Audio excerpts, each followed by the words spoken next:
श्री स्वामी समर्थ सगळ्यांना। गुरुचरित्र पारायण हे अत्यंत पवित्र आणि श्रद्धेची साधना आहे।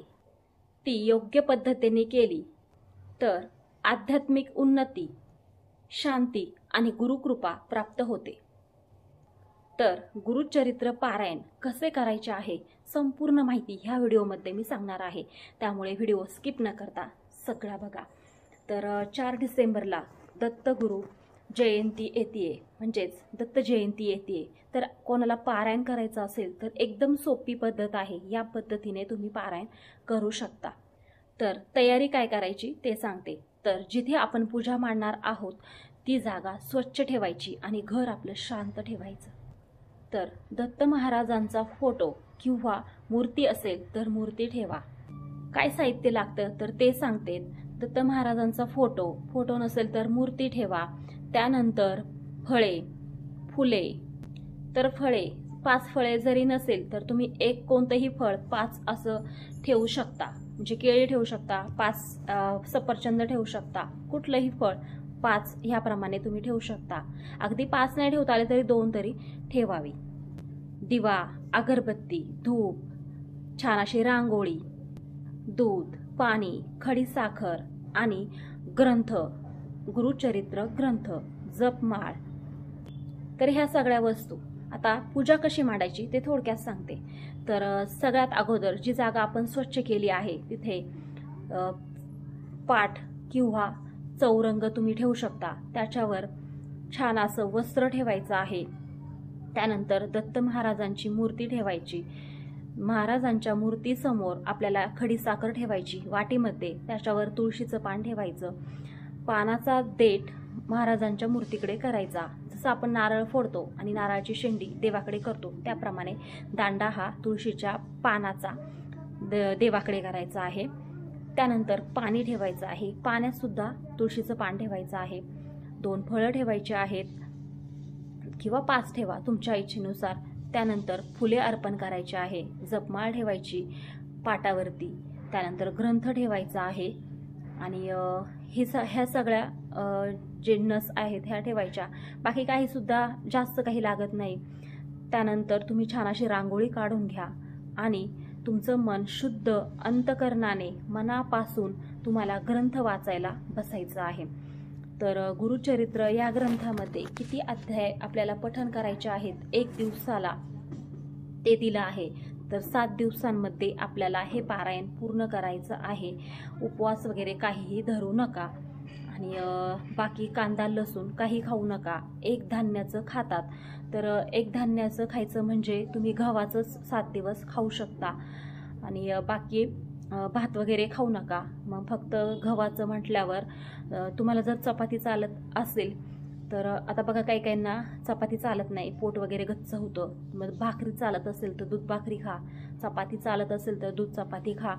आणि दूध का खायला सांगायचंय तर तिखट खाऊ नका, कारण आपण एका जागेवर 2-2.5 तास बसणार आहोत, मग ॲसिडिटी होते आणि त्यामुळे मग आपल्याला दूध खायचं आहे जमत असेल तर, किंवा मग नसेल दूध जमत, म्हणजे काहींना पित्ताचा त्रास असतो ते पण सांगते, मग तुम्ही कमी तिखटाची कमी तेलाची भाजी खाऊ शकता आणि वरण भात वगैरे काही खाऊ नका। संध्याकाळी जे काही आपल्या घरामध्ये स्वयंपाक बनतो तो आपल्याला नैवेद्य दाखवायचा आहे आणि शेवटच्या दिवशी काय नैवेद्य दाखवायचं ते मी पुढे सांगतेच। आणि गुरुचरित्र ग्रंथ हा आपल्याला जेवढे अध्याय दिले तेवढे वाचून झाल्यानंतर जपमाळ आहे ती किती वेळा करायची ते तुमच्या वेळेनुसार तुम्ही ते करू शकता। आता 7 दिवसाचं पारायण आहे, तर कोणी 11 दिवसांचं करतं, कोणी 9 दिवसांचं करतं, कोणी 21 दिवसांचं करतं। तर जेवढे अध्याय दिलेत त्याप्रमाणे तुम्ही पठण करू शकता। आणि पारायण काळामध्ये सात्विक आहार ठेवायचा आहे, कांदा लसूण तर खायचं नाही। दुसरी गोष्ट, मांसाहार पूर्ण वर्ज्य करायचा आहे, अजिबात मांसाहार घरात सुद्धा आणायचं नाही, घरात कोणाला सुद्धा करून देऊ नका, आणू सुद्धा नका, खाऊ सुद्धा नका। दुसरी एक महत्त्वाची गोष्ट, परान्न अजिबात घ्यायचं नाही, कोणाच्या कुठल्याही कार्यक्रमाला जाऊ नका, कुठलंही कोणाच्या घरात पाणी सुद्धा पिऊ नका, जे स्वतःच्या आपल्या घरात आहे तेच खायचं आहे। आणि शक्यतो सकाळी लवकर उठा आणि लवकर वाचण्याचा प्रयत्न करा, कारण दुपारी आपल्याला आळस येतो आणि जेवढं शक्य होईल तेवढं तुम्ही सकाळी लवकर, म्हणजे अगदी 4ला उठलं तरी पण चालेल. ब्रह्ममुहूर्त काळ असतो, खूप चांगला काळ असतो असं म्हणतात. तर तुम्ही 4ला उठून सुद्धा वाचन करू शकता. 6पर्यंत सगळं होऊन जाईल तुमचं. त्यानंतर मग तुम्ही घरातली कामं करू शकता. ब्रह्मचर्या पाळायची आहे, चटईवरती झोपायचं आहे, गादीवर बसायचं नाही. आणि जर सकाळी वाचायला शक्य नसेल तर तुम्ही संध्याकाळी सुद्धा वाचन करू शकता. दिवा वगैरे जेव्हा आपण लावतो देवासमोर त्यावेळेला सुद्धा तुम्ही वाचन करू शकता. पण फार उशीर करू नका, म्हणजे एकदम 8-9 एवढा उशीर करू नका.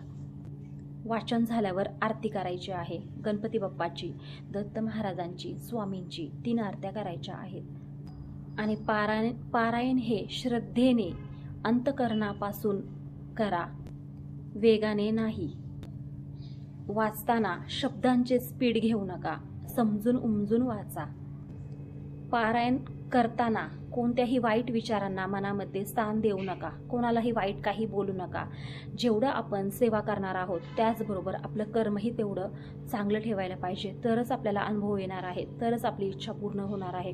तर एकीकडे आपण सेवा करणार महाराजांची आणि एकीकडे मनात वाईट विचार किंवा कोणाला काही वाईट बोललं तर काहीही अर्थ राहत नाही त्याच्यामध्ये.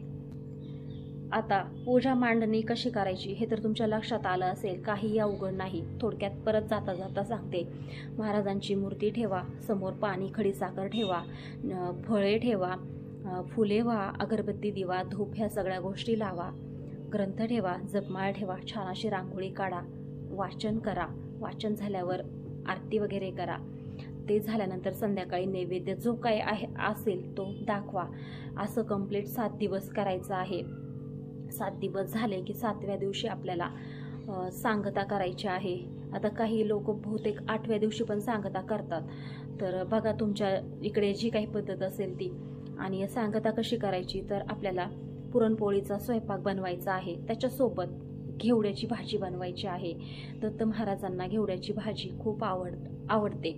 तर आपल्याला घेवड्याची भाजीसुद्धा नैवेद्यामध्ये करायची आहे. कुरडई पापडी करू नका, म्हणजे तळू नका. पिवळा बटाटा करा त्याच्यासोबत. आणि हे सगळं छान असे नैवेद्य दाखवा. एक ग्रंथाला दाखवा, एक महाराजांच्या फोटोला किंवा जी काही मूर्ती असेल त्यांना दाखवा. 3रा गाईला असतो. एका मुलाला जेवायला घाला. आणि शक्य असेल तर तुम्ही 5, 7, 11 जेवढी मुलं शक्य होईल तेवढ्या मुलांना जेवायला घाला.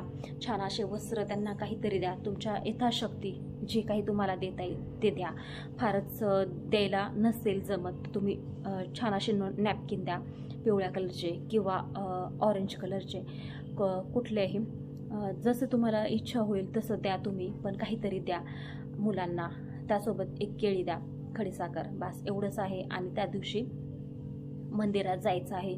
महाराजांच्या पाया पडून यायचं आणि सांगायचं की मी ज्या काही कामासाठी मी पारायण केलं ती माझी इच्छा पूर्ण होऊ देत लवकर. नक्की इच्छा पूर्ण होते, अनुभव घ्या. सगळ्यांना अनुभव आलेला आहे म्हणून सांगायचं आहे. आणि ह्या पद्धतीत करून बघा, नक्कीच स्वामी समर्थ महाराज, दत्त महाराज तुमची इच्छा पूर्ण करतील. आणि व्हिडिओ आवडला असेल, माहिती आवडली असेल तर चॅनलला सबस्क्राईब नक्की करा. धन्यवाद.